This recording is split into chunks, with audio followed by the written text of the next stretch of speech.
Hola, muy buenos días a todos los asistentes. Una vez más, vengo al aula jurídica de SEPIN en condición de moderadora. Primero me presento, soy Marta López Valverde, soy la directora del área de responsabilidad civil, seguro y tráfico en la editorial jurídica SEPIN. Hoy tengo la suerte de venir a acompañar a dos excelentes profesionales, dos excelentes abogados, que además tengo la suerte de poder llamar amigos míos, que os van a contar el tema candente de la desgracia del accidente ferroviario ocurrido en Adamuz. Ellos nos van a contar el punto de vista de los derechos resarcitorios de las víctimas y voy a hacer una presentación muy breve para que veáis, para que sepáis quiénes son y enseguida empezamos porque tenemos una hora y media y yo creo que va a ser un tiempo un poco cortito para todo lo que se tiene que hablar.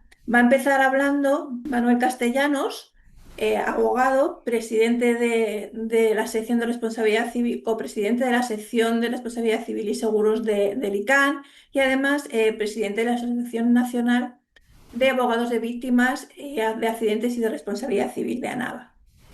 A continuación, va a hablar Alberto Martín, que es otro abogado especialista en responsabilidad civil y seguros, y ambos han participado en temas muy relacionados con víctimas, no solo de accidentes ferroviarios, ellos casi siempre trabajan con víctimas de temas de tráfico, pero ya veréis cómo su amplia experiencia profesional ha abarcado otro tipo de víctimas, no solo de tráfico. Y ya sin más, lo siguiente es agradeceros infinitamente a ambos que nos regaléis vuestro tiempo y vuestros conocimientos. Y yo me voy a quedar en backstage ahí tomando apuntes porque seguro que voy a aprender un montón. Y luego al final haremos un turno libre de preguntas que os intentaremos responder a ver si nos da tiempo a todas las que vayáis haciendo. Y sin más, ya dejo paso a Manuel, que va a ser el que va a empezar primero, y luego ya Alberto. Muchas gracias a ambos y muchas gracias a los asistentes. Gracias a ti, Marta. Gracias, buenos días. Pues como me toca hablar primero, pues agradecer primero a SEPIN y felicitarles por la apuesta por la formación continua que siempre tienen en la editorial, particularmente Marta López Valverde, que efectivamente, además de ser compañera, es amiga y además es miembro destacado del Consejo de Asesor de la sección de Responsabilidad Civil y Seguro del Colegio de la Abogacía de Madrid. Esta apuesta por la formación, que también tenemos en la asociación ANAVA, la asociación que presido, la Asociación de Abogados de Víctimas de Accidentes, bueno, pues lo que buscamos evidentemente es la excelencia, es la especialización de los abogados dedicados a la responsabilidad civil y seguro, que creo que las víctimas se merecen y que los abogados tenemos que ofrecerle lo mejor de nosotros mismos para poder defender adecuadamente sus intereses. Cuando SEPIN me llamó para hacer esta jornada sobre el accidente de Adamuz, yo creo que faltaba una patita porque yo estoy personado por multitud de lesionados en el juego de Montoro, en un juzgado en un procedimiento que está sui judice, está en plena fase de instrucción, pero creí interesante complementar la conferencia de hoy pues con mi querido compañero, admirado y sin embargo amigo Alberto Martín, porque fue activo e interviniente en el procedimiento del accidente de Albia de Angrois. Ese procedimiento ya está terminado, por lo tanto el aspecto penal y algunas cuestiones de la responsabilidad civil derivada del proceso penal, pues me hará un perfecto colofón a lo que voy a tratar hoy. Voy a intentar cargar una pequeña presentación, a ver si soy capaz de compartir con vosotros una pequeña presentación que es esta. Creo que ya está cargada, me imagino que la veis. Bueno, pues yo lo que pretendo hacer es como un pequeño checklist de las cosas que tenéis que tener en cuenta cuando os enfrentáis a un gran siniestro. Yo, por experiencia, pues he llevado varios desde, bueno, hace muchos años, el trágico incendio de Alcalá 20 o el de Hispaner, por ejemplo. Bueno, pues cada uno tiene su casuística, tiene sus particularidades.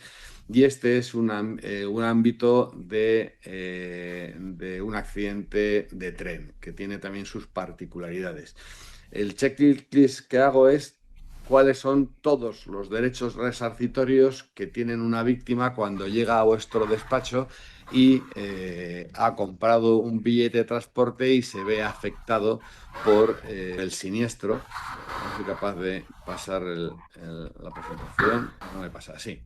Por lo tanto, pues tenéis que tener varias cosas en cuenta a la hora de enfrentar este tipo de reclamaciones resarcitorias, desde el punto de vista contractual y desde el punto de vista extracontractual. Ese checklist empieza con el reglamento de la Unión Europea 2075-782, que es el de derecho de obligaciones de los viajeros de ferrocarril. Tener en cuenta que son derechos inmediatos, ¿vale?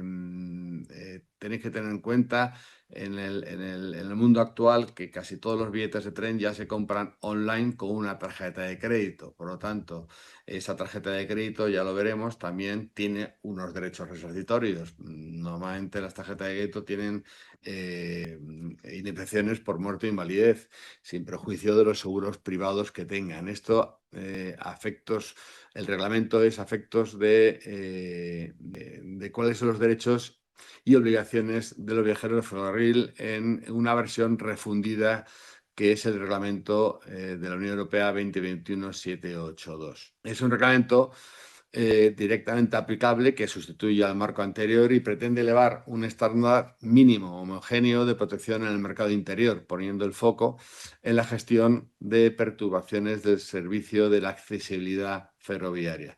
Desde el punto de vista de técnica normativa, hay que recordar que este reglamento se apoya en el acervo de transporte internacional por ferrocarril de la Comunidad Europea y lo proyecta sobre el conjunto de servicios de la Unión, incluyendo en nuestro ámbito doméstico. Es un instrumento de armonización mínima, es decir, lo que hace es fijar un suelo de derechos donde los operadores pueden ofrecer condiciones más favorables, pero no menos de estas condiciones. Es decir, los operadores tienen unas obligaciones en cuanto a ofrecer derechos, que esto se le da un mínimo a partir del cual los operadores pueden incluso ofrecer más derechos. Este reglamento entrará en vigor el 21 y es aplicable con carácter general desde el 7 de junio del 23, con diversas modificaciones que se han hecho posteriormente, pues, por ejemplo, como la acomodación de bicicletas o vehículos de movilidad que están más en boga actualmente y que a partir del 23 pues, se ha ido modificando. El ámbito de aplicación de este reglamento, como regla, se ofrece a los servicios de transporte ferroviario de viajeros dentro de la Unión, nacionales e internacionales, prestados por empresas ferroviarias con licencia para ello. Desde el punto de vista técnico, la norma no se limita al operador ferroviario, sino que integra a proveedores de billetes y operadores turísticos. Se integran a todos los elementos que intervienen en la venta de billetes. Y en materia clave, y ofrece materias claves como la información y la gestión de incidencias a los administradores de infraestructuras y de estaciones. Es en un mercado con venta multicanal y plataformas como la que tenemos actual, pues lo que pretende es una tutela del viajero, que evidentemente no puede depender de quien intermedió la compra. El sistema también admite exenciones estatales para ciertos servicios, por ejemplo, urbanos, regionales o estrictamente históricos o turísticos, como el tren de la Fresa, por ejemplo, que va de Madrid a Aranjuez, pero que lo que sí que dice el reglamento que tiene que tener una lógica restrictiva, es decir, que el núcleo esencial de derechos debe de mantenerse y que la desaplicación de este núcleo pues, debe ser de carácter excepcional, siempre dentro de los estándares mínimos de este reglamento. Hay tres principios transversales que integran este reglamento, que es el primero, la igualdad de trato y la prohibición de discriminación, en particular por razones de nacionalidad o por el lugar de establecimiento del operador o del vendedor. Lo que se hace es intentar evitar que el canal de compra o el origen del pasajero degrade la protección al mismo. El segundo es la indisponibilidad del estándar mínimo, es decir, el reglamento configura un núcleo de derechos que no puede ser objeto de renuncia o limitación en perjuicio del viajero mediante condiciones generales. Y por último, lo que establece evidentemente es una transparencia, es decir, la transparencia, la información precontactual y durante el viaje se concibe como deber jurídico que permite decisiones racionales y además facilita la prueba en la reclamación en el posible litigio posterior. En cuanto a los deberes de información, que es un pilar básico, lo que hace es configurar una obligación de transparencia precontactual, contactual y de gestión de incidencias. Es decir, antes del viaje, el pasajero debe poder acceder al menos a condiciones generales de contrato, horarios y tarifas disponibles, como información de accesibilidad para personas con discapacidad, o condiciones para el transporte de bicicletas, servicios a bordo o vías de reclamación. Eso antes del viaje. Durante el viaje, el deber de información tiene finalidad funcional, es decir, comunicar perturbaciones, retrasos, alternativas de forma clara y accesibles. Es decir, no es un adorno, es una información de la que dependen decisiones jurídicas que luego pueden ser relevantes para el viajero. Por ejemplo, desistir o pedir reembolso, aceptar una alternativa o preservar, y en todos casos siempre hay que preservar la prueba, todas estas pruebas para una posible reclamación. Por lo tanto, el impulso a la información en tiempo real es fundamental para este procedimiento y para la clave contenciosa del mismo, porque mejora la trazabilidad del itinerario, el enlace, el tiempo, la llegada, permite discutir con menos incertidumbre qué ofreció y cuándo el ferroviario. Luego, el billete combinado y la continuidad contractual también entronca con la ley de defensa de consumidores y el capítulo que establece los viajes combinados. Un pilar de este reglamento es la continuidad del viaje, es decir, cómo se compra y cuál es el billete combinado. El billete combinado funciona como integración contactual del itinerario, es decir, la prestación de vida no se entiende como una suma de tramos aislados, sino como un transporte hasta el destino conforme a un plan de viaje. Hay que saber diferenciar si el viaje es combinado, si se va de Madrid a París o si se va de Madrid a Barcelona y de Barcelona se coge otro tren a París. Es decir, que tiene que ver si son un solo billete combinado o varios billetes, que eso es muy importante a la hora de ver la claridad de este tipo de contrato, porque evidentemente si es un billete que va de Madrid a París combinado y por retraso se pierde el enlace en Barcelona, pues hay más derechos de reembolso que si haces un viaje por separado, porque un operador no tiene por qué depender de la otra. En cuanto a las cancelaciones y retrasos, bueno, pues el distingue categorías como son el reembolso, lo que llama el reencaminamiento, o la conducción por vía alternativa, la asistencia material y la indemnización por retraso. Esto es lo que ahora cabe en este tipo de siniestro, que el de Adamuz, que el 18 de enero, pues es lo que los pasajeros y los implicados. No olvidemos que los pasajeros fueron víctimas, pero ahí hubo muchos implicados que no fueron víctimas, no estaban ni en el tren de Irio ni en el tren de Avia, pero también fueron perjudicados. No olvidemos que la vía se cortó. Por lo tanto, hay muchos pasajeros de Atocha, de la línea de Andalucía, de Málaga, de Huelva, que se vieron afectados y tienen derecho a ese reembolso, ese reencaminamiento, esa asistencia material y esa indemnización por retraso. El reembolso encaminamiento, bueno, pues evidentemente el viajero puede optar por recuperar el importe del billete o por continuar hacia el destino final con una alternativa adecuada en condiciones comparables. Evidentemente debe ser en condiciones comparables. Es decir, si se va en tren, no se puede pretender irse ahora en avión, pero sí que el operador tiene que asumir los deberes de gestión y coordinación y el deber de información del presupuesto de elección, que debe ser equiparable a lo que tenía. El auto reencaminamiento, que es como llama el reglamento, lo que hace es ofrecer una solución dentro de un plazo razonable y que el pasajero pueda organizar por sí mismo o un medio de transporte público alternativo. En este caso debía ser tren-autobús, y el operador debe de reembolsar el coste adicional que sea necesario, adecuado y razonable. Esto lo dice muy claramente la norma, adecuado y razonable, que es lo que tener en cuenta a la hora de hacer esta reclamación. El tercero es la asistencia material, es decir, se prevén comidas, se prevén refrescos proporcionados al tiempo de espera y, cuando sea necesario y físicamente posible, alojamiento y transporte entre estación y alojamiento. Es decir, no es una indemnización en sí, es una obligación asistencial orientada a minimizar perjuicios inmediatos. Por último, la indemnización por atraso. El reglamento fija mínimos objetivos vinculados a la llegada del destino final de un 25% del billete para retrasos de entre 60 y 119 minutos, el 50% para retrasos iguales o superiores a 120 minutos. Este es el umbral mínimo europeo.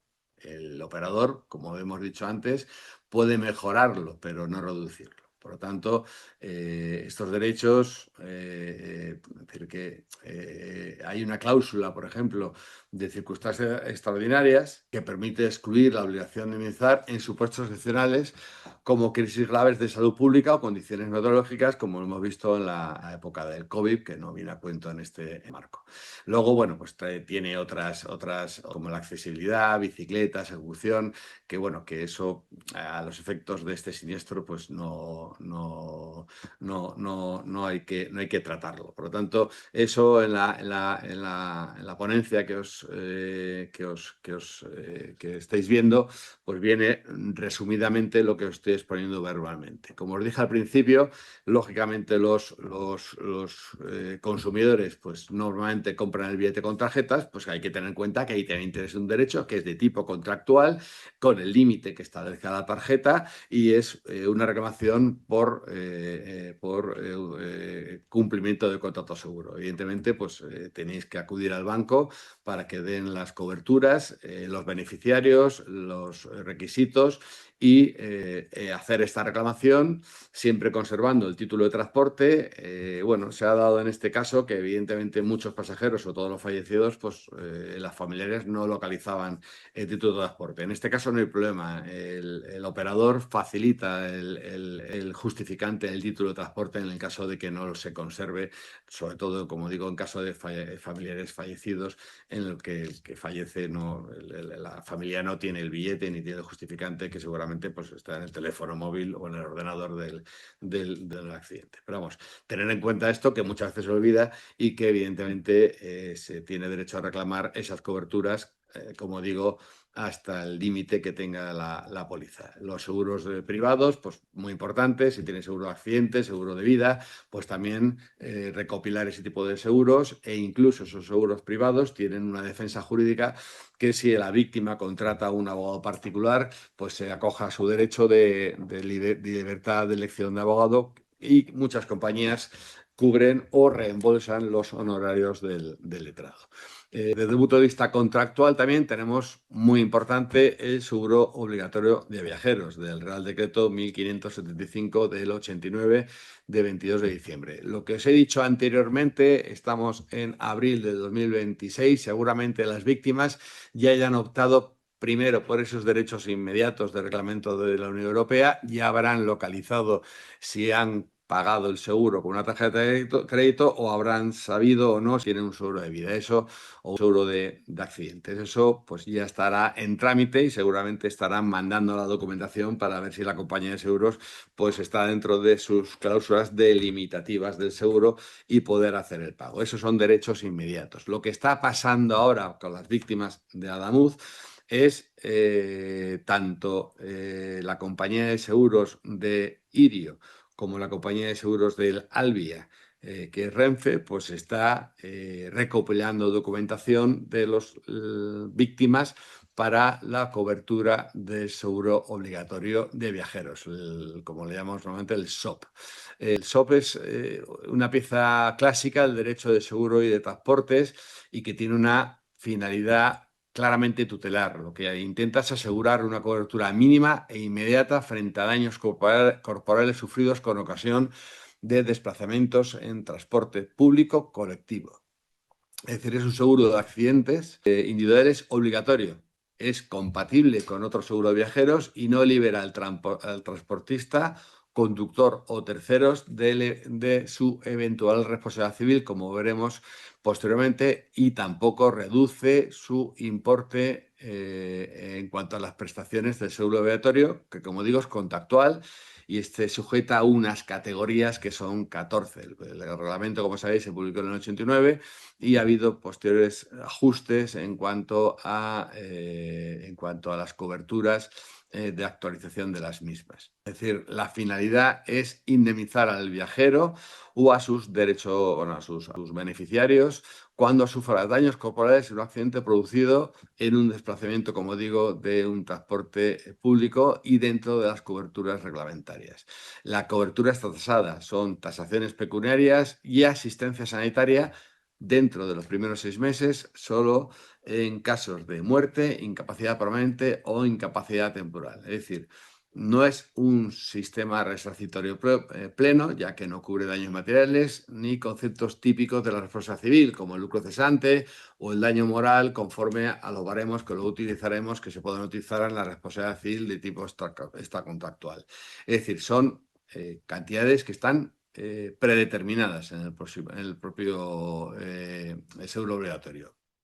Es decir, el ámbito lo que busca es una protección a usuarios dentro de dentro del lo español, del transporte público español, urbano e interurbano y también a los viajeros que el destino sea el exterior, pero que sea dentro del colectivo español, ¿de acuerdo?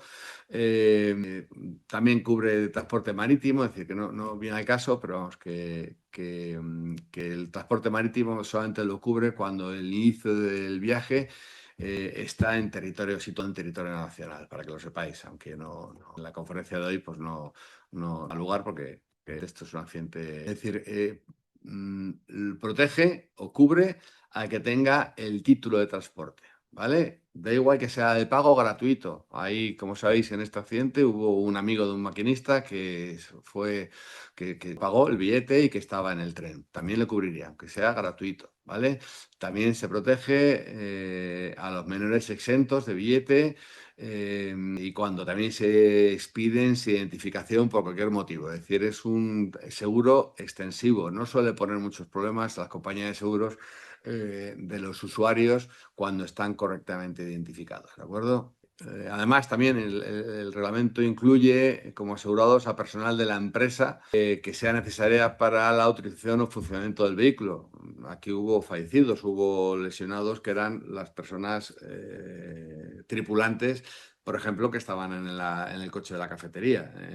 Y también cubre incluso a personal de las administraciones públicas que se hallan en el viaje en el ejercicio de sus funciones. Bueno, yo creo que pasamos al riesgo cubierto, porque hay mucho más, es que si no se va a alargar un poquito.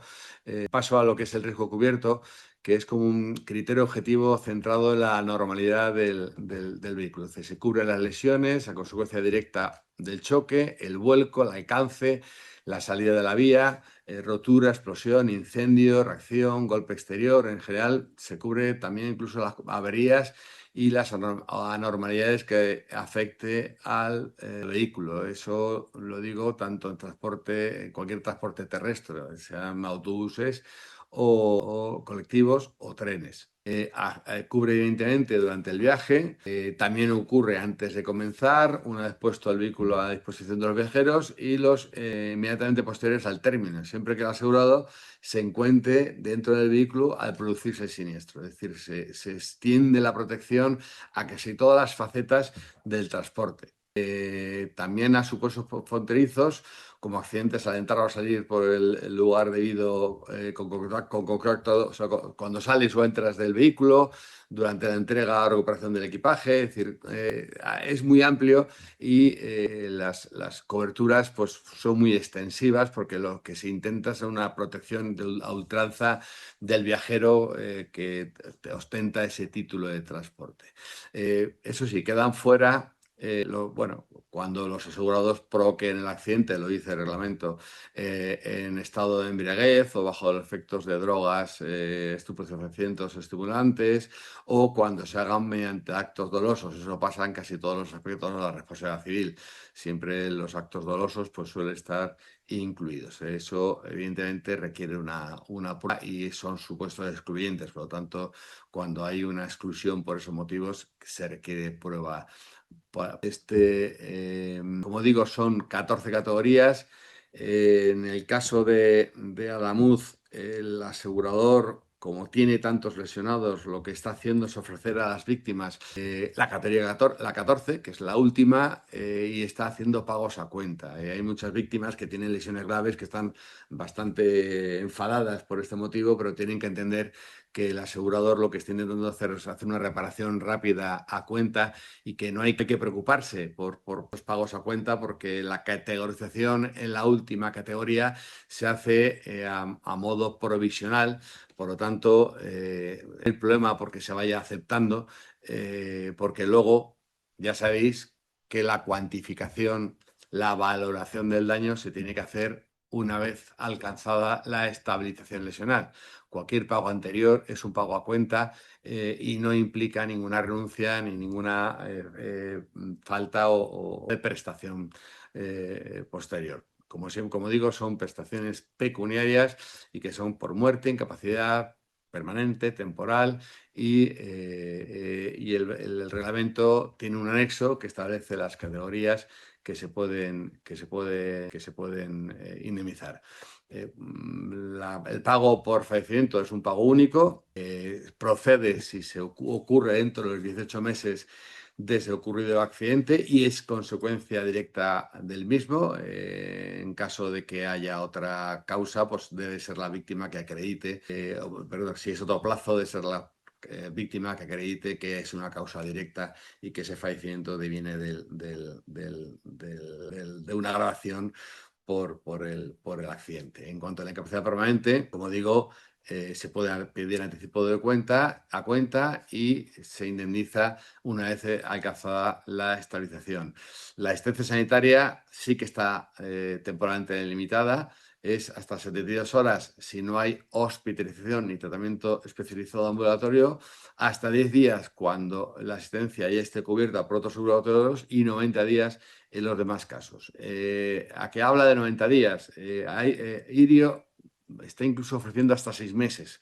Bueno, también Irio en este caso, que es lo que yo conozco más porque mis lesionados son todos de Irio, la verdad es que está haciendo un trámite bastante bueno, afortunadamente, pero, por ejemplo, y empezó haciendo una ayuda psicológica inmediata que vendieron, entre comillas, a los afectados, que iba a ser integral y durante el tiempo, y por lo que veo está siendo incluso sin aviso y que los afectados pues están un poco ahora mismo que no saben qué hacer porque les ha empezado a tratar un que ha desaparecido y ahora en la seguridad social el psicólogo tiene lista de espera, si se lo tiene que cubrir por la parte privada no sabe si el SOP se lo va a cubrir, bueno, si no se lo cubre el seguro obligatorio, se lo cubrirá seguro la responsabilidad civil derivada del siniestro. La asistencia integral de las víctimas es otro aspecto que también tenéis que tener en cuenta porque es una norma del decreto 627 de 2014 que lo que hace es concretamente desde un punto de vista ferroviario intenta ofrecer una asistencia integral. Os cito estas normas porque finalizaré con el Real Decreto del Gobierno de ayudas a los accidentados de Adamuz y de Barcelona, y porque bebe de estas tres normas, ¿vale? Entonces, esto lo que intenta es ofrecer una integral dentro de la ley del sector ferroviario con particulares. Es para víctimas múltiples, para complejidad de identificación de las mismas. Habla también de la investigación técnica y judicial simultánea y lo que hace es reforzar todos los reglamentos que hay anteriormente. Lo que hace esta norma es articular una asistencia integral, también logística, informática, psicológica y en parte económica. No es el SOP, pero también ayuda sin que ello suponga reconocimiento de responsabilidad civil, que es lo que está haciendo ahora la aseguradora en el procedimiento judicial. Es decir, lo que hace es llevar una protección y ayuda al pasajero y que identifica como víctima, y también a los familiares, bueno, pues el cónyuge, la pareja de hecho, las ascendientes, descendientes, por consanguinidad o afinidad, y colaterales hasta segundo grado. También a los heridos graves se remite a la normativa incluso de accidentes de circulación. ¿Vale? Entonces, bueno, pues muy básico, que es un eje de protección civil del Estado y también de protección ciudadana a los dos, con planes de protección civil, protocolos que lo desarrollan, y lo que hacen es intentar coordinar las administraciones para dotar de ayuda inmediata a las víctimas en cuanto a la protección civil, la ayuda psicológica, a que se habilite espacios privados para los familiares. Bueno, son ayudas inmediatas que en teoría en este caso ya se han producido en este siniestro. En cuanto a la responsabilidad civil contractual, el marco, como sabéis, lo tenemos en el artículo 1902. El que por culpa o negligencia causa un daño a un tercero, pues tiene obligación de ya sabéis cuál es el vértice de la culpa en cuanto a nexo causal, el título de atribución, que evidentemente es culpa. Esto no es una responsabilidad civil de tipo objetivo, como en el artículo 1 de la Ley de Responsabilidad Civil y Seguro en la circulación de vehículo motor, que se configura como una responsabilidad civil de tipo objetiva, con la única excepción de la culpa exclusiva de la víctima o fuerza mayor en la conducción. Sabéis que en el artículo 1 dejé la inversión de la carga de la prueba. La víctima solamente tiene que demostrar que tuvo un accidente. Hablo de la seguridad de accidentes de circulación. Solamente tiene la obligación de acreditar que ha tenido un siniestro y que ha sufrido lesiones en el mismo, y es la compañía de seguros la que tiene que, en la inversión de la carga de prueba, de demostrar que es o una culpa exclusiva y excluyente de la víctima o una fuerza mayor extraña a la conducción, dentro del ámbito de los hechos de circulación, que, como sabéis, ha sido modificado y ha sido introducido en el ordenamiento nacional tras las sentencias del TJUE, de los nuevos conceptos de hecho de circulación y vehículo de motor, que, como sabéis, está en la Ley 5/25 de 24 de julio. El fin último de la responsabilidad civil, como sabéis, es la restitución ad integrum, es decir, colocar a la víctima en la misma situación patrimonial que tenía antes del accidente. Eso, con daños materiales, pues es más fácil de entender. Quien pierde una cocina por un incendio y se le restituye con una cocina nueva, pues ha recuperado su valor, pero en un fallecimiento, en un lesionado, pues evidentemente, como me dicen los clientes cuando me voy al despacho, pues ellos no quieren ser indemnizados, sino quieren recuperar a su madre o a su padre o volver a caminar. Entonces, bueno, al final, todas esas restituciones se hacen en base a un baremo, que sabéis que el único baremo existente es el de la ley 35/2015, también modificado por la ley 5/25, y en el que establece unos clausus de lesiones que se pueden reclamar y unas reglas, siempre bajo el objetivo de la reparación íntegra, que de su artículo 33, que, como veremos en este ámbito, fuera del marco de accidentes de circulación, se suele utilizar un incremento de un 50%, que ya sobre las cuantías básicas en cuanto a perjuicios personales, no patrimoniales, que eso se cuantifican evidentemente según los daños o el lucro cesante que tengan. Y muy importante, pues acreditar adecuadamente el daño para hacer la reclamación, que en el plano extracontractual se puede diversificar tanto en el plano civil, reclamando frente al causante del daño. Estamos todavía en fase de investigación de lo que ha pasado. Sería, si el responsable es Irio, sería la empresa Irio; si el responsable es el Albia, pues sería Renfe. Si la infraestructura, entonces ya entraríamos, tanto en Renfe como en la infraestructura, en la reclamación patrimonial con sus consecuencias en todos los sentidos.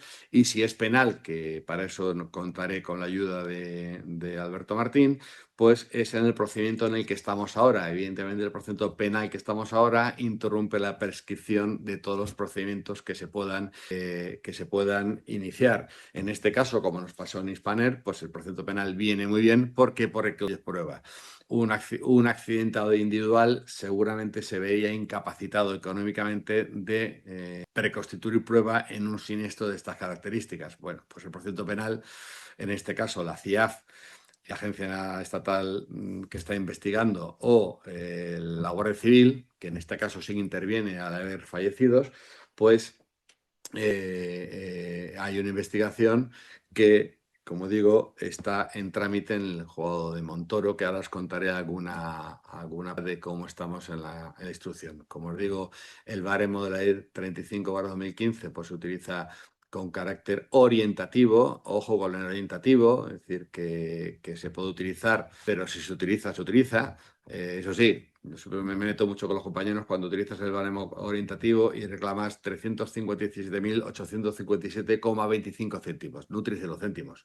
Vamos, el baremo, si además incrementa de un 50%, porque no es un hecho de circulación, pues hombre, utilizar cuantías redondas porque no tiene mucho sentido, porque siempre es con carácter orientativo. El baremo incrementado en un 50% se basa en la jurisprudencia. La de Hispaner, pues tengo el orgullo de decir pues, que fue mi sentencia una de las primeras que, tanto en el Juego de lo Mercantil de Madrid como en la Audiencia Provincial, pues convalidaron el baremo más el 50%, y como digo, siempre es con carácter orientativo para asuntos que no sean de circulación.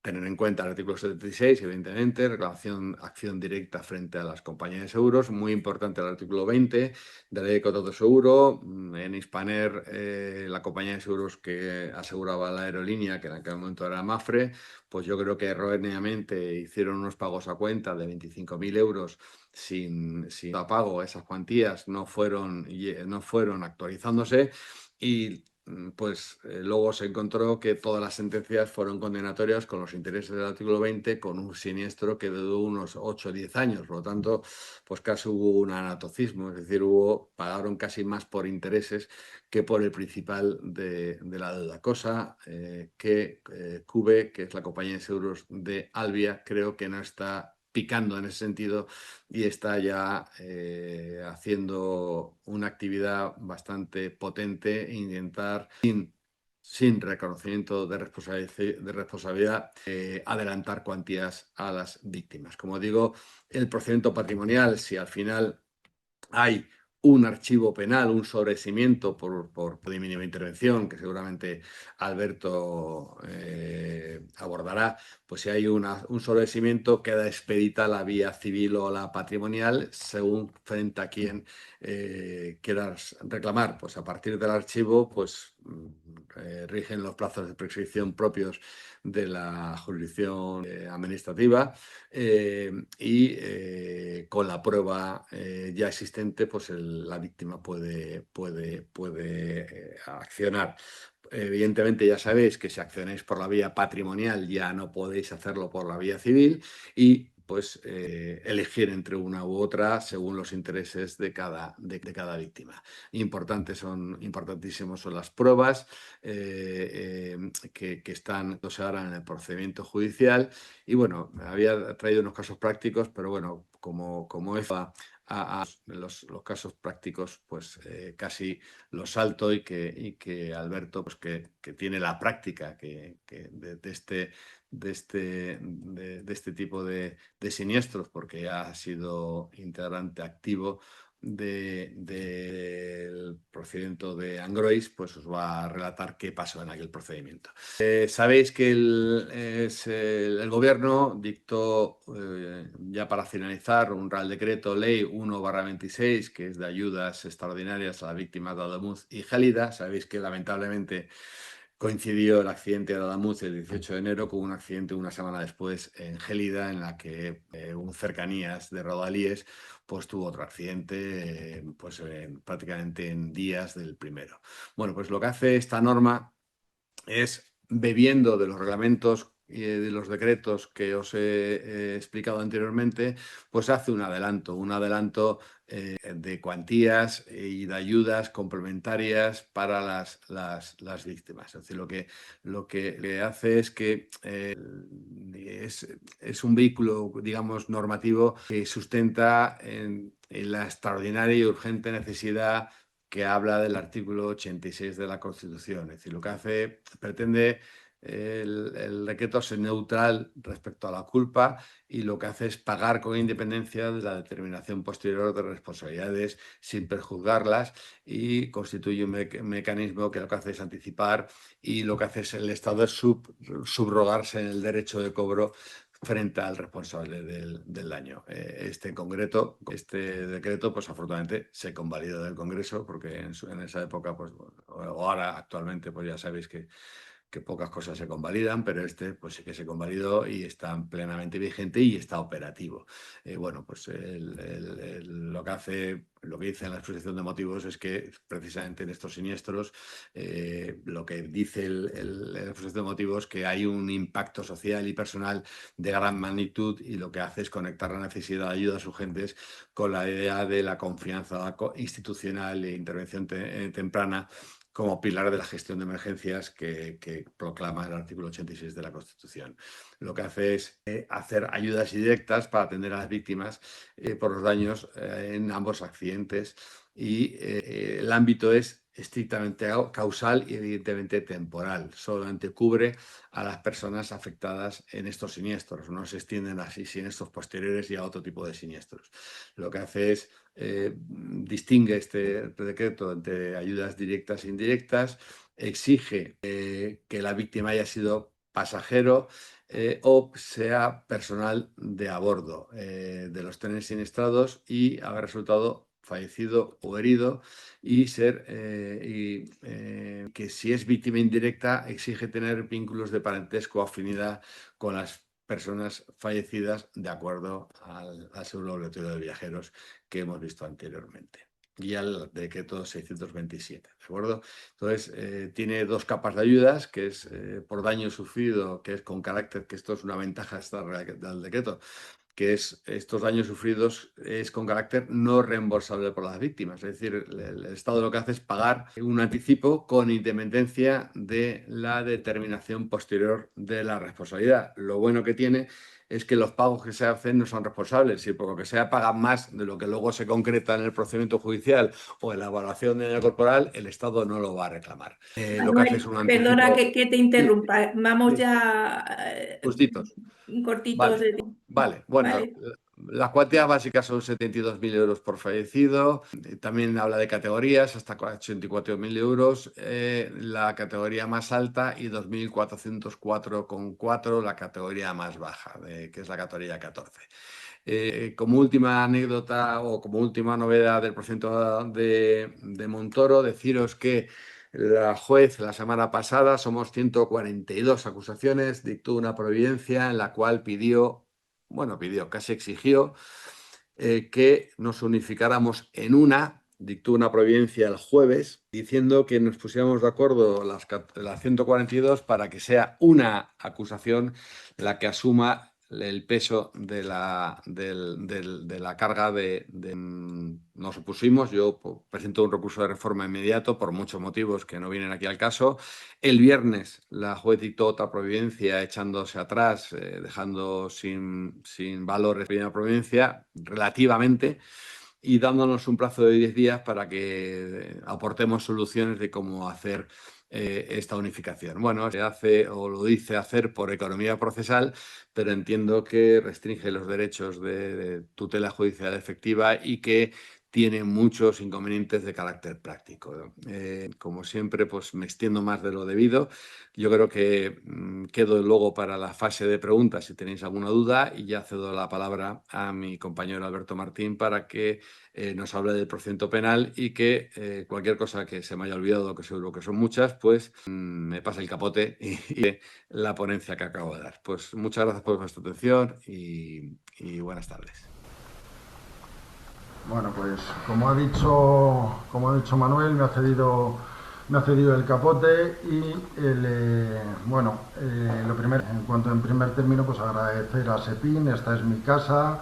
Llevo colaborando en esta editorial la magnífica labor que están realizando desde hace muchísimo tiempo, y como ya os digo, es mi casa. Estoy siempre de la mano de Marta López, a la cual agradezco su llamada a esta presentación. Agradezco además y le doy la enhorabuena por la labor que realiza todos los viernes. Nos ilustra con una sentencia del Tribunal Supremo atinente a la responsabilidad civil, con todas y cada una de las peculiaridades que hay, donde todos los que estamos metidos en esta especialidad pues nos actualizamos sobre los nuevos criterios de responsabilidad civil que se dan. Por lo tanto, Marta, comparto con todos mis compañeros pues tu inestimable labor en este aspecto. Igualmente agradezco a Manuel Castellanos, y le felicito por la ponencia, porque ha sintetizado muy bien todos y cada uno de los conceptos ajenos a lo que es la responsabilidad civil extracontractual, de los que me ha cedido el capote y voy a intentar hablar yo. Y en este sentido pues creo que ha hecho una definición, y con esa presentación quedan muy bien definidos todos los derechos que cada uno de los perjudicados por estos desgraciados accidentes pues tienen derecho a encontrar un resarcimiento mínimo por estos. Yo, en cuanto a la ponencia, en comparación con Manuel, pues la ventaja que tengo es que intervine, y por eso pues me han llamado a mí, intervine en defensa de víctimas en este accidente que empezó el 24 de julio del año 2013 y a fecha de hoy no ha terminado. Digo que a fecha de hoy no ha terminado porque la sentencia de recurso de apelación, no de recurso de casación, que ponía término al procedimiento, al desgraciado accidente y enjuiciamiento del accidente de Angrois, se dictó en fecha 21 de enero del 2026. Esta mañana he venido al despacho y en estos asuntos pues son múltiples las notificaciones de los procuradores que venimos recibiendo.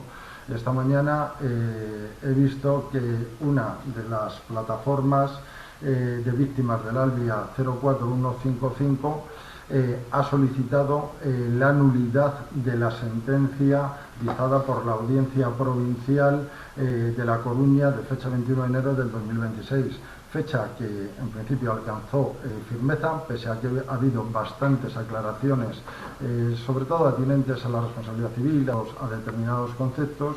Y cuál ha sido mi sorpresa, que se ha pedido esta nulidad, y sobre todo por el tema de la absolución que se estableció en la sentencia por la Audiencia Provincial de uno de los condenados, que era el señor Cortavitarte, como jefe de seguridad de la circulación de Adif, es decir, el responsable de la administración o de un organismo, porque ya sabemos, o todos sabéis, que se condenó al maquinista.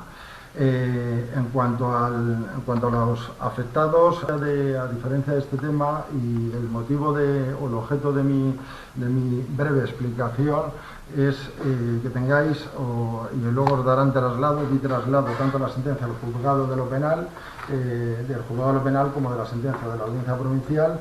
Si bien estas sentencias, pues la del juzgado de lo penal tiene 564 páginas y otra tiene 268 páginas con un voto particular. Lo que he intentado es estableceros, o cuando cojáis estas dos sentencias, manejéis estas dos sentencias y realmente las necesitéis, que vayáis viendo por fácil dónde están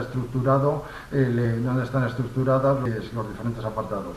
La magnitud del siniestro ya la conocéis: 79 personas fallecidas, 145 personas lesionadas.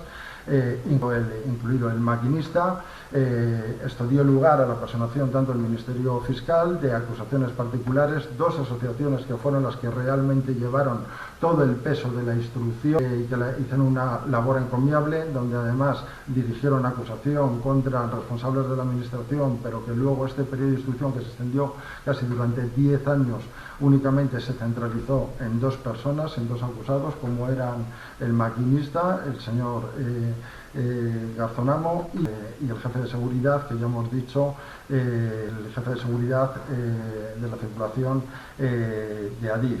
Es sorprendente que el Ministerio Fiscal, después de toda la instrucción manteniendo acusación contra Adif y contra el jefe de exdirector de seguridad, retiraran el acto de juicio y con carácter previo la acusación respecto de Adif, respecto del jefe de seguridad y consecuentemente también de su compañía aseguradora, en este caso era Allianz Global.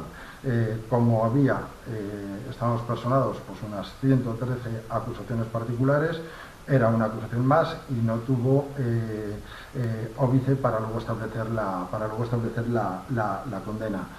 Como ya he dicho, en la página 219 a 222 se condenó al maquinista, el señor Garzonamo, y esta es la diferencia principal que quiero establecer con el procedimiento que ha hablado mi compañero Manuel Castellanos. Manuel Castellanos está en la fase inicial del procedimiento. Me ha sorprendido mucho, hablando esta mañana con él, coordinando un poco esta presentación, en la que la propia jueza de instrucción 2 de Montoro le requería para que acumularan acusaciones, para que fueran en una sola representación. A mí me parece una vulneración, como ya ha dicho Manolo, de la tutela judicial efectiva.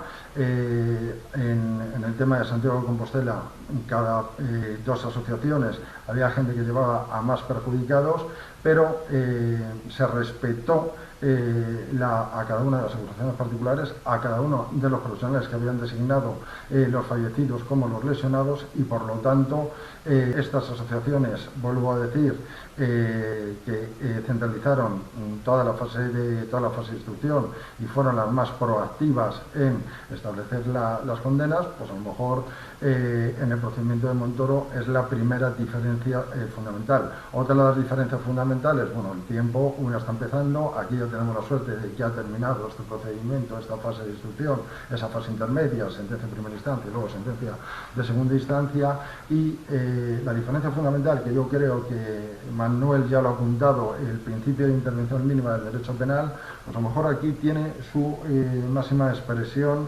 porque desde un primer momento, a diferencia del tema de Adamuz, en el tema de Angrois, en el tema de la curva de Agrandeira, pues había una persona que estaba plenamente identificada como autor material de esos 79 delitos de imprudencia grave, que así se condenaron, y de 143 delitos de imprudencia también grave.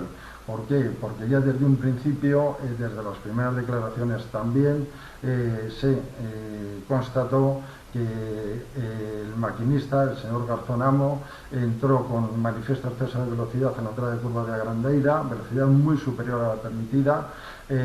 Había una pérdida de atención, distracción causada por una llamada del interventor, por una familia que tenía que subir a ese tren. Hubo un incumplimiento también del deber profesional de control permanente de velocidad.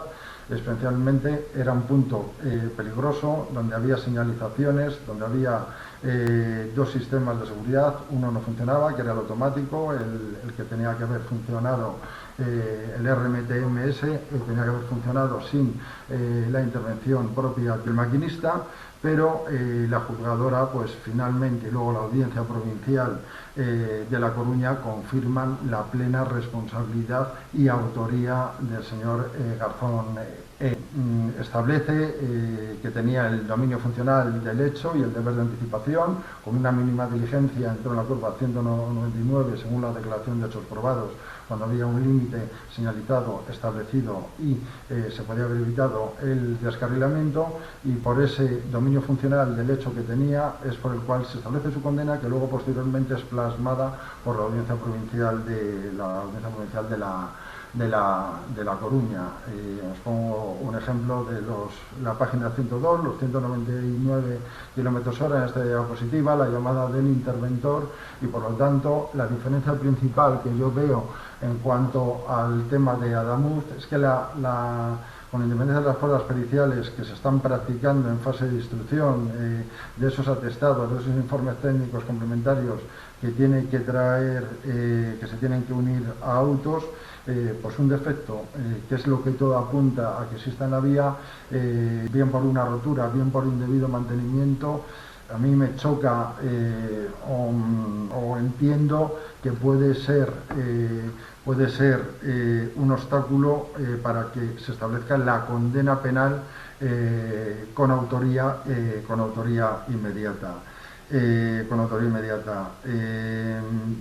Os pongo en esta diapositiva las omisiones y negligencias que en las páginas 222 a 230 de la sentencia de primera instancia pues se imputan al jefe de seguridad de la circulación, al señor Corda-Bitarte, en cuanto al deber de garante de esa vía, de esa posibilidad. La juzgadora penal fundamentó que había una serie de omisiones que hubieran evitado el desgraciado accidente ocurrido.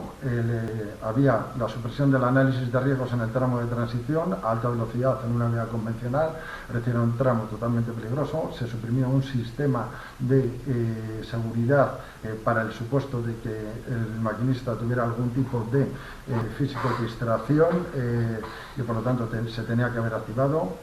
Ausencia de una evaluación específica del riesgo de la curva de Agrandera, de la desconexión de este sistema que os estoy diciendo, el RTMS, es decir, en caso de que no funcionara o que el maquinista no estuviera pendiente, como así pasó, se mantuvo únicamente de la circulación con el ASFA, que es un sistema insuficiente para evitar exceso de velocidad grave porque lo deja depender del maquinista. El ASFA es un sistema que depende de las balizas que haya y mandan una señal acústica al maquinista para avisarle de posibilidad de riesgo, posibilidad de exceso de velocidad. Y la falta de adopción de medidas técnicas compensatorias, pese a conocer el riesgo concreto en esa curva que era peligrosa, pues esto fue lo que deparó la condena del jefe de seguridad. Establece la juzgadora que ambas omisiones supusieron una clara infracción del deber de cuidado de las funciones de cargo de director de seguridad de la circulación, y la profesión de maquinista imponen a uno y otros acusados que conllevaron un incremento ilícito del riesgo. Os vuelvo a insistir que la sentencia del juzgado penal y luego posteriormente la de la audiencia provincial fueron los que sentaron los pronunciamientos de esa condena que se infringió, y por lo tanto merece la pena pues una lectura cuando lo necesitéis o si vais a utilizar estos argumentos para fundamentar una reclamación en vía penal en el procedimiento de Adamuz. En el fundamento jurídico tercero de la sentencia nos aprecian circunstancias modificativas de la responsabilidad penal. El procedimiento penal duró casi 11 años, empezó el accidente 24 de julio del año 2013, el juicio, una vez ocurridas las sesiones intermedias, empezamos el desarrollo del procedimiento un día 22 de septiembre del año 2022 y terminó un 27 de julio del 2023. Nos adaptaron pues el salón, el edificio de multiusos que existe en Santiago de Compostela. La organización fue maravillosa, la distribución fue maravillosa. Nos asignaron por grupos para que pudiéramos hablar y pudiéramos defender a cada uno de nuestros perjudicados y de los afectados. La organización fue maravillosa, el trato del personal del juzgado maravilloso también, el trato de la juzgadora en el mismo sentido, pese a la gran papeleta que tenía, y pese a esas dilaciones y ese procedimiento de un año, pues no se estableció ningún tipo de circunstancia. Quiero decir que se condena en primera instancia a los dos, tanto al maquinista como al maquinista como Andrés Corda-Bitarte, como autores responsables de dos delitos de imprudencia con resultado de muerte grave del artículo 142 apartado 1 y de 145 delitos de lesiones por imprudencia grave del artículo 142 152.1 se impuso la pena de 2 y 6 meses de prisión e inhabilitación para el cargo de ambos de 4 años y 5 meses. En cuanto al fundamento de la responsabilidad civil, que es un poco lo que nos trae aquí, la primera pregunta que nos tenemos que hacer o que yo os plantearía es si con todos y cada uno de los derechos resarcitorios diferentes a la responsabilidad civil extracontractual que ya ha hablado Manuel, las víctimas han encontrado con estas dos sentencias y con los pronunciamientos establecidos en estas sentencias y el reconocimiento de los conceptos indemnizatorios, pues si se han visto mínimamente resarcidos como un instrumento útil, eficaz para conseguir esa restitución íntegra de los desgraciados perjuicios que hayan sufrido. Me remito a las páginas 237 y 244 de la sentencia, donde pues la juzgadora de lo penal pues lo que hace es que sienta una serie de criterios indemnizatorios, desecha otra serie de criterios indemnizatorios como os voy a explicar. En primer lugar, por ejemplo, la juzgadora descartó la responsabilidad civil directa de una entidad aseguradora que es Chubbs, que amparaba Chubbs Insurance, que amparaba la responsabilidad civil y administradores de alta dirección. Rechaza la llamada a juicio de otra tercera compañía por considerar que no había sido llamada al procedimiento, que si no fue llamada en los correspondientes escritos de acusación no podía ser condenada sin ser oída, y por lo tanto pues el primer pronunciamiento de no condena que establece es la exclusión de esta compañía aseguradora.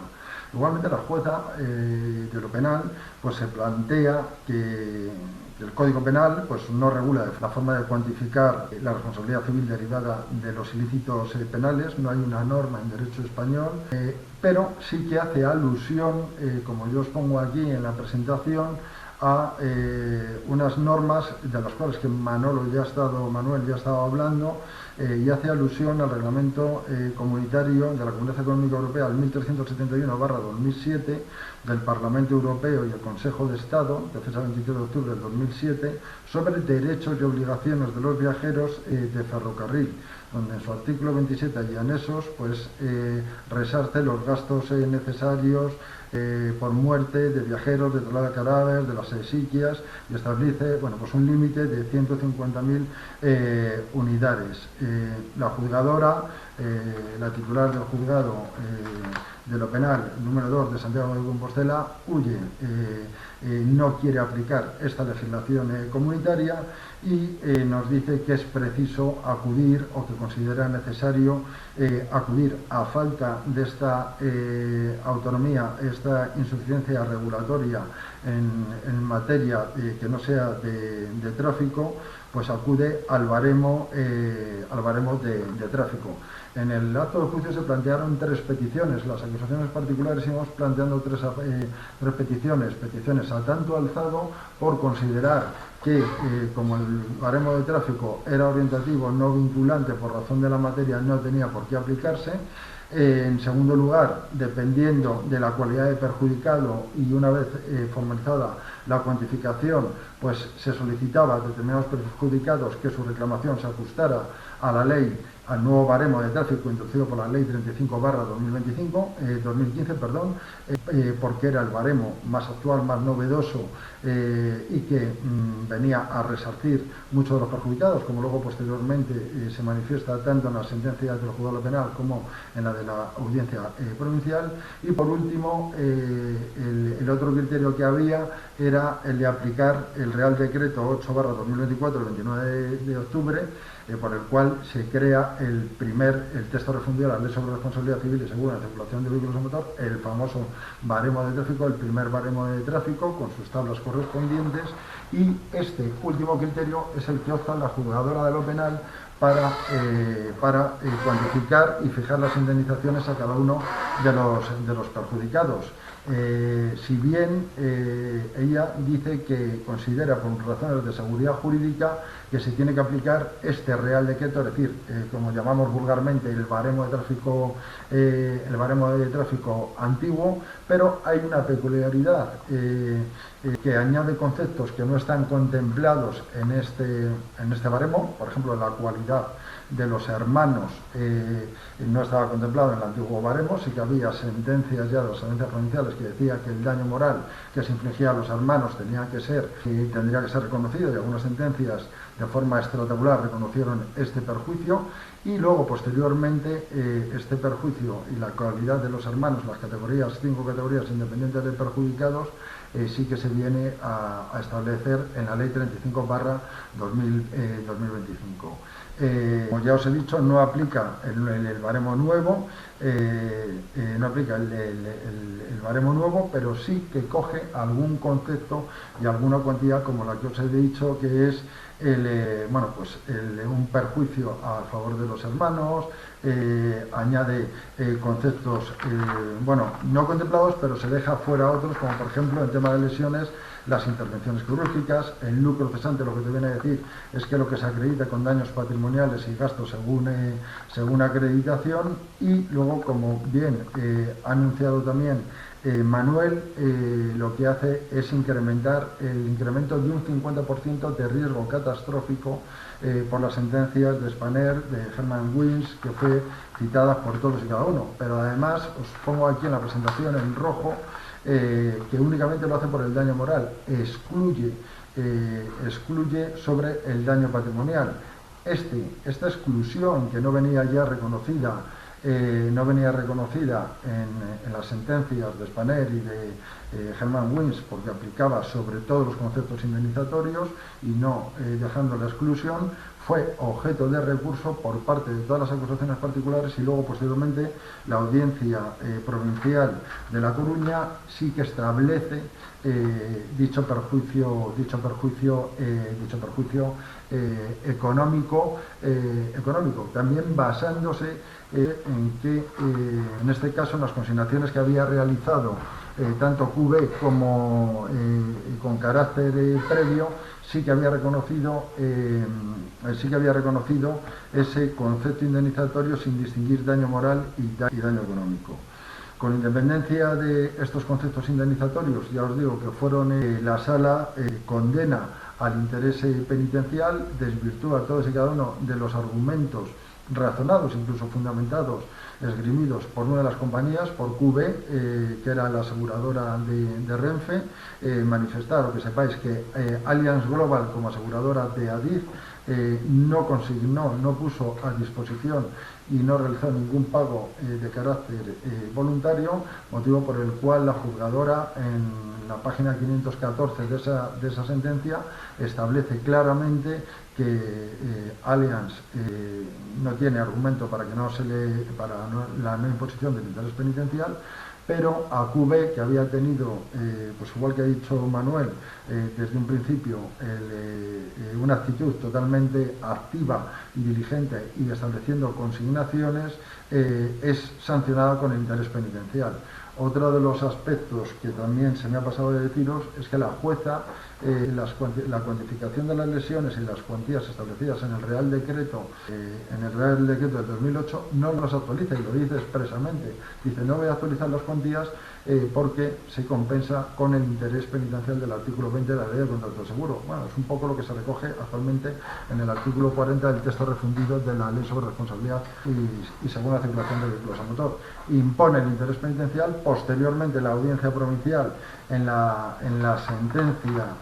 sentencia de 21 de enero, confirma esta imposición del interés penitencial, descarta la aplicación del apartado 8, que subiera controversia jurídica, serias dudas, y poniendo en manifiesto protección del perjudicado.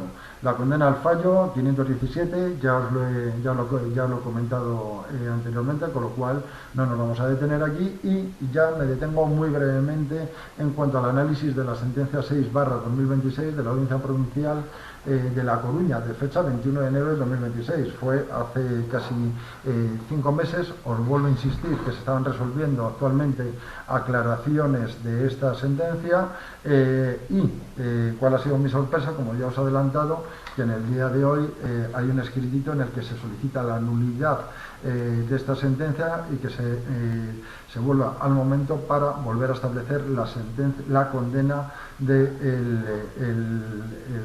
condenado absuelto en esta segunda instancia, porque la implicación principal que tiene es esa revocación de la condena del director de seguridad Andrés Corta-Bitarte, de Adif y consecuentemente también de Allianz Global como responsable civil directo.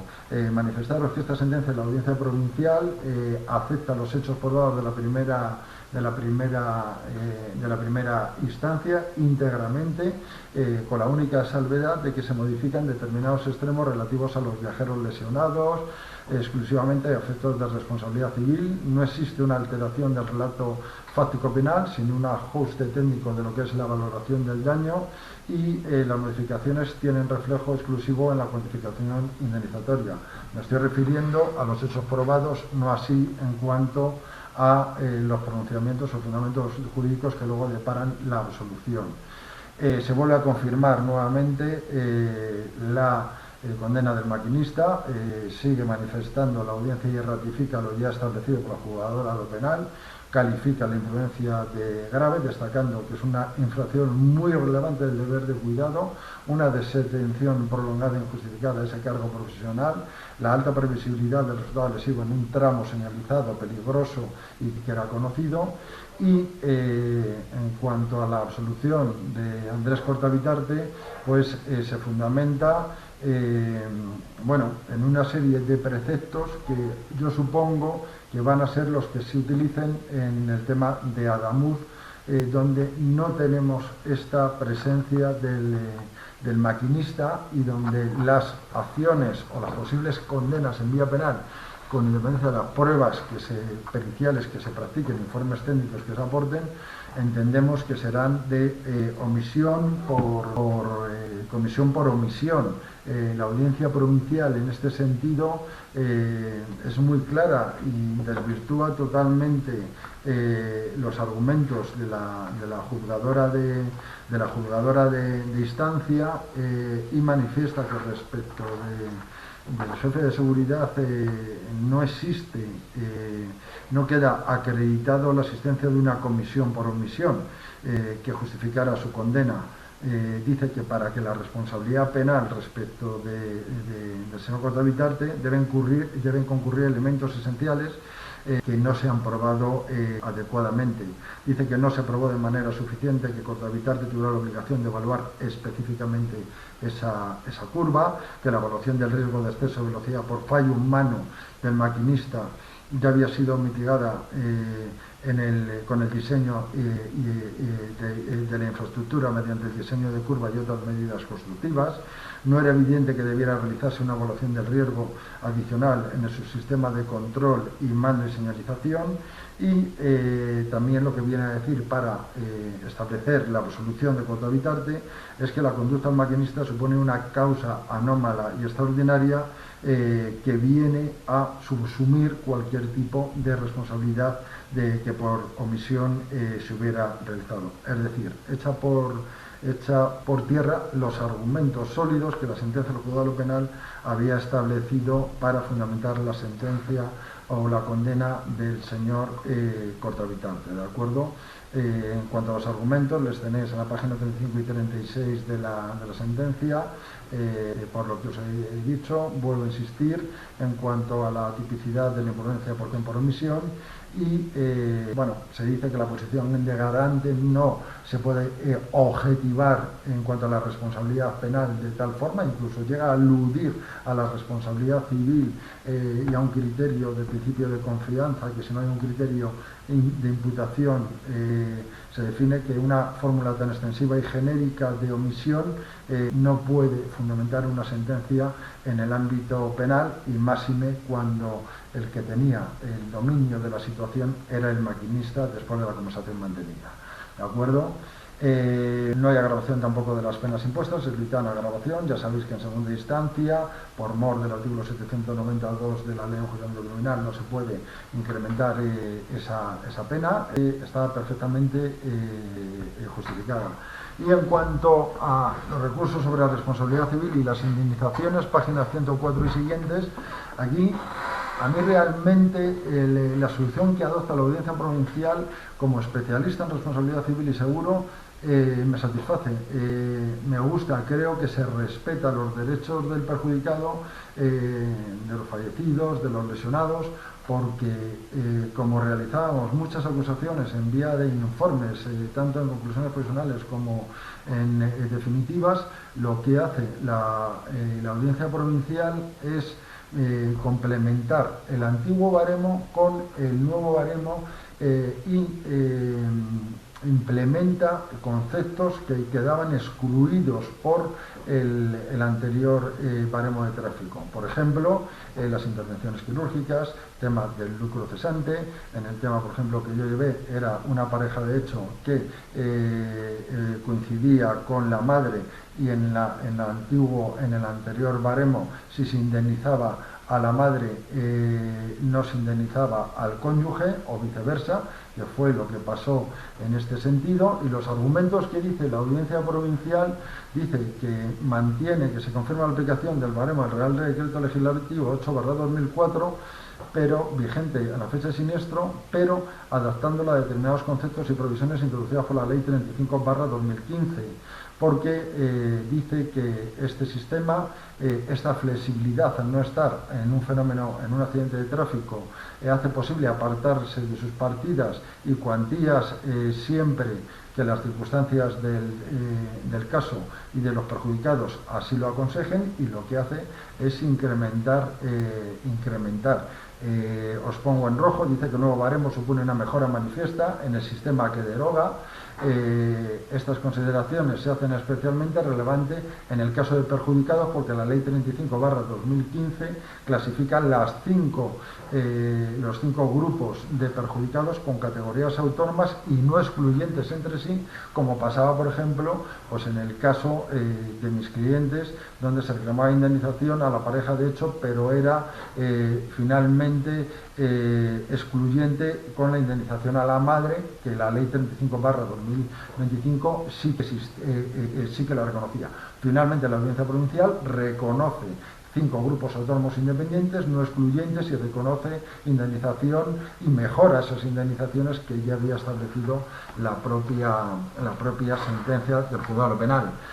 Otro de los límites que también fija y que sirve también para establecer uno de los motivos que habíamos recurrido, acordaros que anteriormente os había dicho que el límite, el porcentaje de riesgo catastrófico del 50%, la juzgadora penal, no con mal criterio, porque establece que el daño moral no puede incrementarse con ese 50%, es un criterio de responsabilidad civil, está asumido y tiene su fundamento y tiene su lógica, pero la Audiencia Provincial dice que ese 50% de riesgo catastrófico se tiene que aplicar tanto sobre el daño moral como sobre el daño económico, y lo razona porque el propio Tribunal Supremo, en las previas resoluciones de Spanair, de la Sala Primera, y de Herman Wins, así lo establecía, y también porque en este caso CUBE, la aseguradora, había reconocido a favor de los perjudicados en los pagos a cuenta y consignaciones que había realizado ese 50%. Y entonces lo que dice también la Audiencia Provincial es que la aseguradora queda vinculada a la posición que tuvo en juicio, no puede desligarse en apelación de lo que ya había aceptado por ella misma, es decir, a la teoría de los actos propios, ¿de acuerdo? Con lo cual, bueno, vuelvo a decir que la Audiencia Provincial de La Coruña lo que viene a resarcir es aumentar esos conceptos que no venían reconocidos en el antiguo baremo de tráfico. También se reconoce en determinados supuestos ese perjuicio excepcional del 25%, que tan difícil es que se pueda aplicar en el fenómeno circulatorio, y por lo tanto se reconoce, como ya se había dicho, ya venía establecido, condición también a los hermanos y y sobrinos de las víctimas fallecidas. Se reconoce ese daño moral excepcional y también el lucro cesante se establece tomando como consideración el salario mínimo interprofesional siempre y cuando se haya acreditado cumplidamente ese perjuicio económico. Esto ya lo deja en cuanto a la prueba, tanto el juzgado de primera instancia como luego posteriormente en segunda instancia, se dice la plena acreditación del daño. Intereses penitenciales, la audiencia provincial mantiene la condena a ese dice que la consignación sin puesta a disposición no exime del devengo. Había supuestos, por ejemplo, en específico en el que yo estuve defendiendo, que era precisamente la contra entre la madre y la pareja, de hecho, el cónyuge, decía que aunque se hubiera consignado se había consignado, pero no para puesta a disposición, no se podía, no es causa justificada, porque la nueva regulación ya establecía las categorías autónomas y por lo tanto impone también el interés penitencial, pese a que había consignaciones judiciales. Estoy viendo por aquí a Marta que me va a llamar la atención. Ya termino. También fija la sentencia como fecha inicial de devengo de intereses. Ya lo había fijado el juzgado de lo penal, la fecha de ocurrencia del siniestro, pero lo que viene a decir, para evitar controversias en cuanto a la liquidación de intereses, también la audiencia provincial lo que viene a decir es que será la fecha final de devengo de intereses aquella consignación para pago, es decir, no la consignación que no se verificó con ánimo no solvente. Y deshace la controversia o la aplicación apartado 8 del artículo 20 de la Ley Contrato de Seguro. La condena final, pues ya os lo he comentado, la principal, y llamo de conclusión, la principal repercusión tanto en responsabilidad penal como en responsabilidad civil es la absolución de Cortavitarte, de Adif y por tanto de su compañía aseguradora, y poner de manifiesto también que hay un voto particular, aquí firmeza de la sentencia en fase de ejecución. Os pongo en esta diapositiva, os pongo interrogantes, porque tanto la sentencia se establecía que no tenía derecho a casación por la fecha de incoación del procedimiento penal en aquella fecha, pero ahora os vuelvo a insistir que esto lo ha rellenado esta mañana, que se ha solicitado la nulidad de la sentencia por este motivo. En fin, hay un voto particular de 65 hojas de la magistrada Marta Canales, sobre todo por el tema de responsabilidad civil, donde aludía a que se podía haber mejorado también esas indemnizaciones y por lo tanto pues merece la pena también ver lo que ella dispensa. Ya por último, lo que a mí me gustaría es que le dierais o a los futuros, a las víctimas que vayan a reclamar en un futuro, que valoréis con estas dos sentencias si perjudicados las víctimas van a encontrar un resarcimiento con los pronunciamientos penales que os he comentado, en este caso era del maquinista, y luego la absolución del jefe de seguridad, y luego en cuanto a la responsabilidad civil, si las cantidades por responsabilidad civil es delito, pues se suponen un mecanismo de resarcimiento nunca íntegro, porque el daño moral es dinero maldito, como siempre decimos, pero dentro de los cauces de la ley yo entiendo que se hizo un esfuerzo en la audiencia provincial, se han mejorado, se han complementado las dos leyes y sí que existe un resarcimiento indemnizatorio huyendo del tanto alzado. Por lo dicho, Marta, creo que me he sometido correctamente al tiempo. Siento el fallo técnico del principio, pido disculpas a todos los asistentes y bueno, lo dicho, muchas gracias a Elpin, muchas gracias a Manuel y espero que os haya servido a modo de resumen de lo que allí aconteció desde el año 2013. Un saludo a todos. Pues muchas gracias a ambos. La verdad es que es un tema muy interesante. Creo que lo principal hay que tener en cuenta lo que os ha dicho Alberto, que os reviséis esas dos sentencias porque os pueden servir de ayuda a la hora de reclamar las indemnizaciones en Adamur. Y yo creo que lo que has dicho también es que el principal problema ahora mismo va a ser determinar esas responsabilidades, porque como no hay una figura digamos, pues, poder acusar directamente, ahí está habiendo un cruce de acusaciones entre organismos y demás que estamos viendo todos en prensa.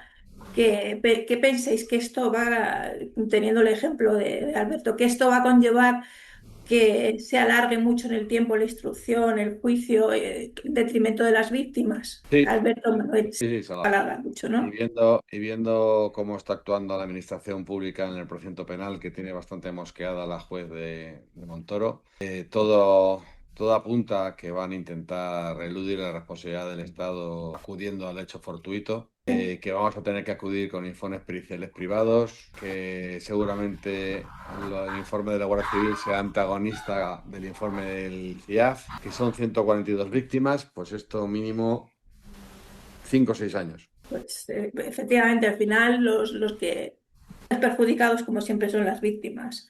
Yo, mi Eh, opinión es, creo, y esta mañana comentando el tema penal yo lo veo complicado, ¿no? Hoy nos hemos, ya hace un año justamente de lo del apagón, ¿no? Y venía en prensa que actualmente nadie está asumiendo responsabilidad, que cada uno se está echando, pues bueno, lo que siempre pasa, ¿no? Está salpicando contra el contrario, yo no he sido, ha sido el este. Aquí en Adamuz yo creo que es muy posible que vaya a pasar esto. Vuelvo a insistir, no tenemos a un autor material al que se le haya podido colgar la etiqueta. Creo que es más complicado, pero por otro lado, y sí que sirve de consuelo, que siendo la misma compañía QB y habiendo aprendido de estos errores que os he puesto de manifiesto en cuanto a la penalización del interés del artículo 20 de la Ley de Contrato de Seguro, a mí sí que me satisface porque realmente sí que tuvieron en Santiago una actitud diligente, activa, pasiva. A mí no me pagaron porque era un tema de una controversia jurídica, yo no entendía muy bien. Pero bueno, luego finalmente abonaron con un recargo excepcional. ¿Qué es lo que pasa? Que ahora, según me ha comentado Manuel, al menos existe un resarcimiento inmediato para las víctimas. Se está poniendo a disposición consignaciones. Creo que se aprendió de lo que pasó en Santiago y luego, en cuanto a la duración de la fase de instrucción, fase intermedia, pues creo que 5 años mínimo no se les... Pues mira, precisamente yo me he ido, no hay muchas preguntas de los asistentes, pero yo sí me he ido apuntando. Tengo dos páginas de preguntas, pero no voy a haceroslas porque necesitaríamos otras 2 horas. Pero sí sobre el tema este de los intereses, que como bien ha indicado Manuel, parece que pues se han hecho pagos a cuenta. ¿Esos pagos a cuenta podrán ser liberatorios de los intereses? ¿Qué consideráis? Para eso se hacen, para eso se hacen. Esa es la diferencia entre Spanair y esto. Es decir, los pagos, o sea, la ley de contrato seguro, el artículo 20 te exige hacer pago dentro de 3 siniestros, dentro de los 3 meses siguientes al siniestro y que sean liberatorios. Muchas veces se hacen pagos o se hacen consignaciones simplemente a título liberatorio, sin ofrecimiento a la víctima, sin ofrecimiento. En este caso se están haciendo con ofrecimiento de pago a título indemnizatorio. Ah, Y vale, esto creo esa era que mi pregunta. Los están haciendo sí, sí, a poniendo título de expresamente que pago, están. a Vale. título de pago en concepto indemnizatorio, sin perjuicio de la acción de repetición y sin asumir responsabilidad. Yo creo que, como bien dice Alberto, han aprendido Ujú. y que ahora lo están haciendo bien, porque en su día, me digo, en Spanair pagaron casi más, bueno, casi no, pagaron más intereses que, Comunicación. que principal. Y otra cosa que has En comentado. Santiago de Compostela Marta está pensando lo mismo. Yo estoy de acuerdo con Manuel y además, mira, si tomamos o extrapolamos el artículo 7 y 9 del texto refundido de la ley sobre el tráfico y el texto refundido de la ley sobre responsabilidad civil y segunda circulación de vehículos a motor, es que además el propio artículo 7 te dice que los pagos que tú realices a cuenta liberan de la cantidad que has pagado. Otra cosa es que luego haya diferencias, que ella podrá entrar o no en la aplicación del apartado 8, si había controversia, si era discutible o no era discutible. Ojo, vuelvo a insistir, en el tema de Santiago, ninguna causa justificada del apartado 8 se ha aplicado, ¿eh? Y había algún motivo pero no actualizaron cuantías, aplicaba el artículo 20 de la ley de contrato seguro bueno, pero yo creo que ya han aprendido, ya la experiencia es un grado, es la misma compañía aseguradora y están, pues que no se cobre más por interés que por principal, ¿no? Bueno, pues menos mal que vamos aprendiendo. Luego también habéis comentado ese concepto amplio del perjudicado que se está tratando en este tema. Y por ejemplo, nos ha llegado por la prensa la noticia de que otra operadora de ferroviaria se ha personado en la causa como perjudicado y reclama el lucro cesante por el corte de la vía. ¿Veis posible? Dice que son daños directos, que se puede personar como perjudicado directo ¿veis posibilidades de que eso salga adelante? Y además es que si aplicamos ese concepto tan amplio, es que también podrían reclamar el lucro cesante todos aquellos que tenían unos viajes contratados y han perdido negocio. ¿Cómo lo veis ese tema? Bueno, yo te doy mi opinión. Yo creo que perjudicado, la doctrina siempre se ha definido como aquella persona que sufre daño moral o un perjuicio económico, ¿no? En este caso no hay daño moral, pero sí que existe un perjuicio económico. Si hay un título de imputación, hay un daño que se puede acreditar, hay una paralización y creo que no, ya ha pasado en otros siniestros. Yo quiero recordar uno que había en Zamora que volcó un camión pues se personó, yo creo que se personó Renfe reclamando todos los conceptos y toda la paralización en la vía y todos los perjuicios que les había deparado. Ojo, vuelvo a lo mismo, tiene que haber un tipo de imputación para saber a quién vas a reclamar, porque bueno, como el resto de los perjudicados, pero bueno, creo que si tiene la acreditación y puede acreditar el perjuicio, yo creo que sí que está legitimado. Es mi opinión, no sé Manuel qué opina. Los principios de responsabilidad civil son los que son. En el contractual se puede reclamar lo que venga en el contrato, hasta los límites que vengan en el contrato, en los tres, en el seguro obligatorio de viajeros, en tarjeta de crédito y de vida o de accidentes, y la reclamación por responsabilidad civil extracontractual, la definición es que es ilimitada. Por lo tanto, todo lo que se pueda acreditar con ese título de imputación y con una relación causa-efecto, pues el artículo 217 de la Ley de Justicia Civil provee la prueba de la carga de la prueba de ese daño. Pues todo se puede reclamar, claro, mientras haya una relación causa-efecto. Claro, bueno, pero es que en este caso la operadora se quiere personar en lo penal como perjudicado y que sea en la responsabilidad civil penal en la que le adjudiquen la indemnización o no. Yo entiendo que lo correcto sería acudir a la vía civil, como bien dices tú, Manuel. Te Eh, puedes personar por Claro, bueno, eso es lo que dice. Claro, que se considera perjudicado porque la ley no define cuáles son los daños directos y los indirectos. Pero bueno, eso ya será la jueza la que lo determine. Luego sí tenemos una pregunta que nos hace uno de los asistentes que nos dice que entiende que es de aplicación el reglamento del seguro obligatorio de viajeros con los importes que establece el Real 27/2014, que es el de asistencia a víctima de accidentes ferroviarios. Y entonces dice que dentro de las 14 categorías de lesiones que has nombrado, sí sería correcto emplear una herramienta gratuita que hay de cálculo de indemnizaciones para accidentes de viajeros. Bueno, el Real Decreto de 2014 lo que hace es remitirse al seguro obligatorio de viajeros. Son las mismas categorías, con las mismas cuantías, que tiene una cierta actualización porque la cuantía del año 80 y tantos, el 89, era creo que 72.000 y ahora creo que está en 84.000. Entonces, el decreto del 14 lo que hace es remitirse al seguro obligatorio de viajeros. La herramienta de que me hablas creo que es una herramienta de una empresa privada de peritos. Entonces, no es un Es organismo oficial. público. Entonces, pues con todas las precauciones, pues puede ser válida. No tengo ni idea porque creo que es una herramienta que ofrece un gabinete de peritos. Claro, y además es que si los importes son los del 2014, pues habría que actualizarlos de alguna manera. No, No, no bueno, sé si lo los hace la importes son los calculadora. que, los que ha dicho, hasta 84.000 euros, pero ya te digo, Mm. esto es una herramienta de una empresa privada que debe ser un gabinete de peritos, te calcula accidente de tráfico, te lo calcula todo. Entonces, no lo sé. Yo, esta herramienta que te pone gratis, yo no sé si luego hay que aceptar un montón de cosas y no tengo ni idea. No la he utilizado nunca y rehuyo de este tipo de herramientas porque no me fío, la verdad. Vale.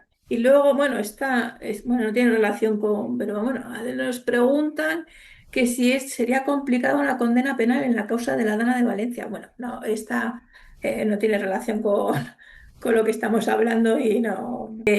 Pues ya os digo que yo el resto de preguntas que tengo son preguntas que ya os haré en persona cuando os vea, porque tengo muchas preguntas. Yo creo que, bueno, para no sobrepasar mucho el tiempo y cansar a los asistentes, con lo que haremos. De la Dana de Valencia, del apagón y de este accidente he publicado artículos. Ahí tenéis pistas, que me busquen. Pues eso, os recomiendo que leáis los artículos de ambos, que ambos han escrito y escriben y son auténticos especialistas en la materia. Y os agradezco, pues como siempre, la participación y que nos hayáis dedicado este tiempo gratuito para los asistentes, que yo creo que les va a servir de mucha ayuda porque habéis dado unos consejos muy buenos, muy y así más, pues cierro la ponencia y Muy bien. invito a los asistentes Veo que me saluda Yolanda Bustos, le devuelvo el saludo. Al Ay, final, sí. ya Pues gracias a Yolanda por asistir peino también. canas y conozco un montón de gente y Yolanda es una compañera muy especial. También la saludo afectuosamente. Bueno, pues si queréis despediros, os Nada, doy. pues agradeceros termino como he empezado, agradecer a Cepin, a ti particularmente, felicitaros por la apuesta, por la formación. Espero que hayas aprendido, que disculparme si he cometido cualquier error. Invitaros a conocer la asociación que presido, a Nava RC, si sois abogados especialistas en responsabilidad civil y seguro, que somos la asociación de abogados de víctimas mayores, en ámbito nacional. Y felicitarme a Alberto, que me ha complementado o incluso mejorado y creo que hemos hecho una jornada. Gracias por vuestra asistencia y por vuestro interés. Sí, por mi parte igualmente, gracias a todos los asistentes. Espero, como ha dicho Manuel, yo creo que Manuel lo ha definido todo muy bien, los derechos ajenos a lo que son la responsabilidad civil. Y yo, mira, la materia, vuelvo a insistir, es que la sentencia de primera instancia son 564 páginas, hombre, también hay mucha identificación de lesionados, de perjudicados y demás, pero os he intentado desgranar o que os sirva, que tengáis una herramienta útil donde acudir cuando tengáis que formular esta reclamación. Yo creo que os lo he sintetizado, pero ahí tenéis la lectura, ahora os toca leer a vosotros. Y por supuesto, pues reiterar agradecimiento a Cepin, reiterar agradecimiento a Marta y a vosotros también por un saludo. Pues ya sin más cerramos y yo os invito a los participantes que sigáis asistiendo a estas ponencias de aula jurídica que yo creo que son muy provechosas. Os esperamos y gracias. Adiós.